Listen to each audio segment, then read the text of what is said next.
making stuff gives me purpose, right? It's allowed me to kind of free myself from just, I don't know. It was the key to my shackles. Yeah. Ultimately, like, it's the whole experience, right? Like, I have a weed company, but to me, it's a cannabis experience company. Welcome to another episode of Bold Entrepreneurs, where we speak with some of the boldest entrepreneurs, creatives, founders, all over a bowl of cereal. I'm your host, Mike Press, and today I'm speaking with a creative director as well as co-founder of Lobo, Cannagar, a well-respected leader, connector, and executor. That's from what I read. He's also the former creative director at Puffco, as well as a graduate of Montclair State, none other than Eddie Whittington. Make some noise for you one time. As always, we start everything off with a bowl of cereal. Let's open it up. What you got over there? Wait, stop. You really smelled it. Always. It ain't weed. It's habit. I don't care what it is, but I just want to make sure you got all the fruity pebble turds. Like, I don't know, just make sure that's stale.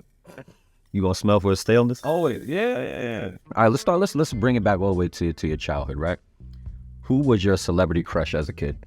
Xena, Warrior Princess. Oh! Da-na-na-na-na-na. Yo, I did not expect that. That got me hyped. I'm gonna tell you why Xena Warrior Princess got me hyped. Because there was something about that.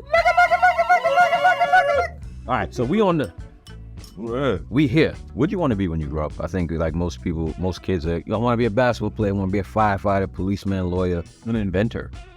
I grew up next to Thomas Edison's spot in West Orange, New Jersey, and that shit just blew my mind. He just had like a whole ass building just full of like shit. Like, I just like making shit. Yeah, I guess that's the creative part of you that has allowed you to do so much with Lobos, right? For sure. Yeah, it's like that's the compulsive behavior I just was born with, and byproduct is this now that I can like wrangle that shit in a bit. Yeah. Weed was never like a conventional job or business. When did you find that it could be? How I got here was just a little bit different. I had a square gig, did a square life up until my early 30s. I got a random gig. It was like, hey, I have a friend who needs some pictures taken for his business. And that job wound up taking me to Denver in 2014 on 420, the first day of legalization in the country. And I got to see firsthand, like, just the weed industry. Like, people just parking their cars in a shopping center and walking into a little store and just like, I would like X, Y, and Z, and giving money and leaving. What did that do for you coming from East Coast, where it's like you hand it off to the side, dime bags, like all that kind of stuff, like seeing it just so accessible? Remember in The Grinch, how his heart grew? My mind was in that box. I was just like, what? It was just like, oh. What gave me the confidence to go at this was a whole bunch of police telling me how great business was. You know, because they were doing security for the weed dispensaries and holding inventory and cash and crop, and they had to step and repeat. They only put a little vest on and then hold a rifle and stand in front of the truck full of weed. The cops was just cold-blooded optimism of just like, this is great. I was like, word, me too. This is what I do. I did my job. I went to go work for a dude's startup, right? What was the startup? Company at the time was called Puffco. So that trip changed my life. Like a real serious like question that I want to ask you is, you know, today, are you high right now? Most likely. When did you start today? My first joints are around 7:30, 8 o'clock. What time you wake up? 6, you know, 5:45 to walk a dog or change your baby. Dad life. Ain't nothing wrong with dad life. That's just the best. That shit is lit. Dope. Making people. All right, let's fast forward. 2018, you co-founded Lobo. Business partner is Aaron Raskin, right? Yep. Okay. What was that relationship? How did you guys get together? I saw him speaking at like one of those Cannabis conferences. He was giving us talk on one of the stages. I was just like, he was agreeing with him. Yeah, I was like, you're right. So then, like, I just went to go talk to him afterwards. I was effectively like, yo, you want to be friends? What do you think it was that got his attention? Because in a space like that, everybody's trying to get to the speaker, you know? I can show my work, right? I don't like, there's a lot of people in this space, or a lot of there's theoretical shit they trying to do, can do, right? Want to do, but then there's things you've done. Yeah. So this is what I've done, and this is what I want to do. So let's get at it. And that's, I'm assuming, how you have made Lobo stand out is through your packaging. because look, you came in and you showed me some stuff, and I've seen other things that you've done from the guys here, and I'm just like, what do you mean he made that? You know?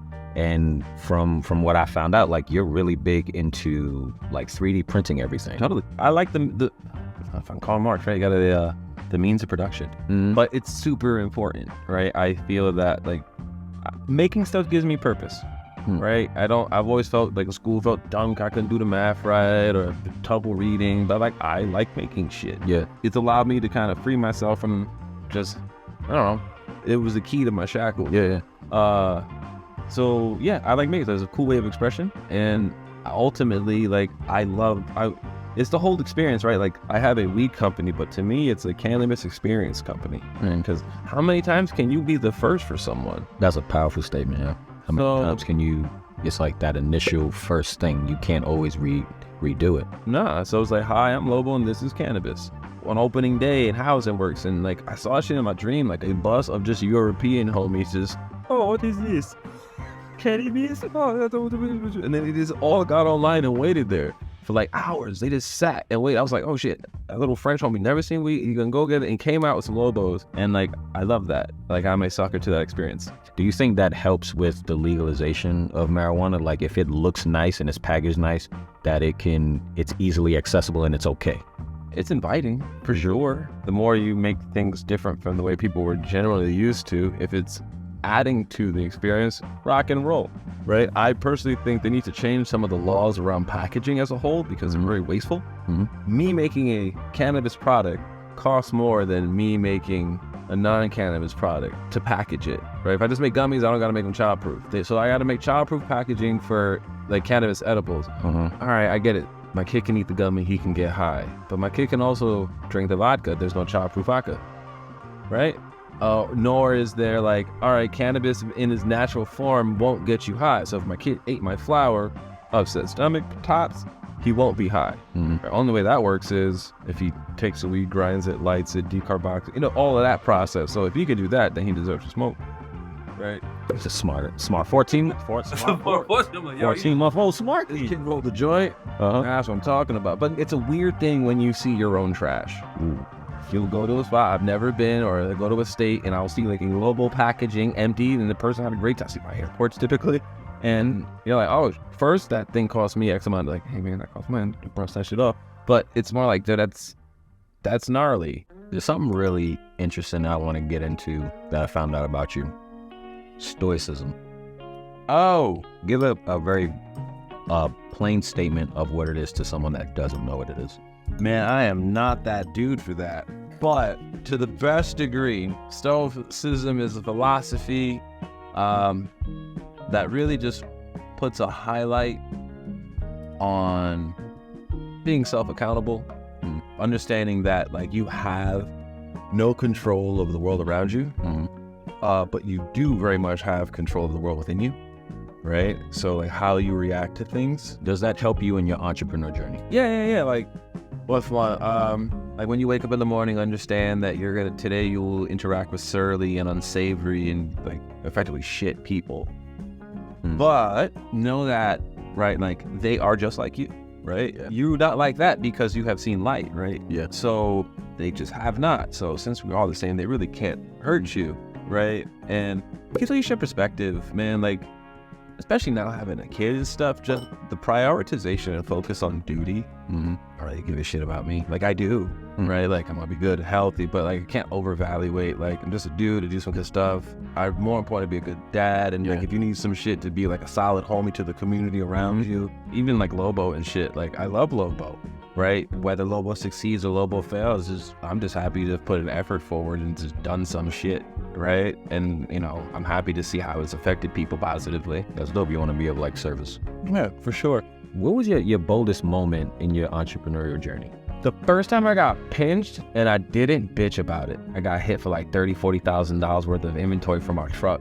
So killed ourselves for like 3 weeks rolling J's and getting all this inventory ready for this trade show, ordering booths and spent all this money to like, we hiring people to make this booth happen. And we drove like the 8-9 hours from Oakland to San Bernardino, so we were just swamped, and we just fell asleep in the room. As soon as we got in there, we never emptied the truck. And they watched. Bruh, man, it's the girl at the counter, like, yo, Scooby, they're here. Like, yeah, and either way, I got robbed, and I needed all that money back. We just started out.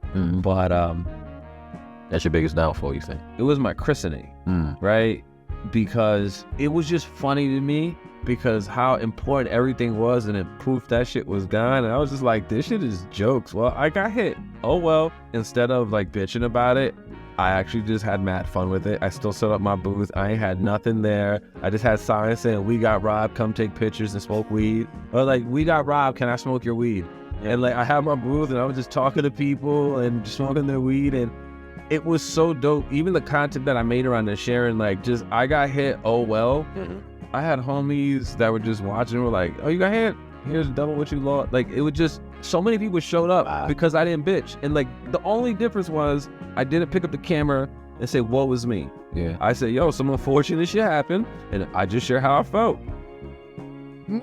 Stoicism. Right. That was what I was saying. Right? Say la vie, and just make the best of it. And every time some unfortunate shit has happened moving forward, I just look for like what's that famous, like, never let a bad moment go to waste. Never let a crisis go to waste. I was like, fuck it. Like, and yeah, that. That's strong, yeah. That's strong. In order for us to fully solidify what we've done here today, you got to re-up on the third bowl. I got re-up on the third bowl? You got, huh? See, I knew what I was doing. You saved some. Okay. So you got to re-up on your third bowl, and we just got to... Oh, yeah, you got the bowl from the Golden Child over here. No, I'm not the Golden Child. I know when it was like that mush, and then you push it down and the blood came up. All right. Oh God, this is gonna be, you just fucked this up. You can go have that thick cereal. I'm gonna have a delightfully crunchy bowl of Fruity Pebbles over here. All right, so we got to just take this to the head one time. Oh man, that's, enjoy it, brother. Cheers. No, I don't. Nope. Thick. Nope. We're not using words like that as I'm doing this at all, sir. Viscous.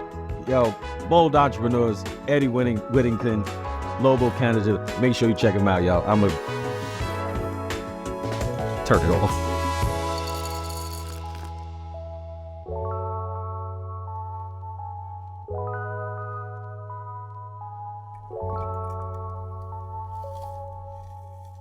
Done.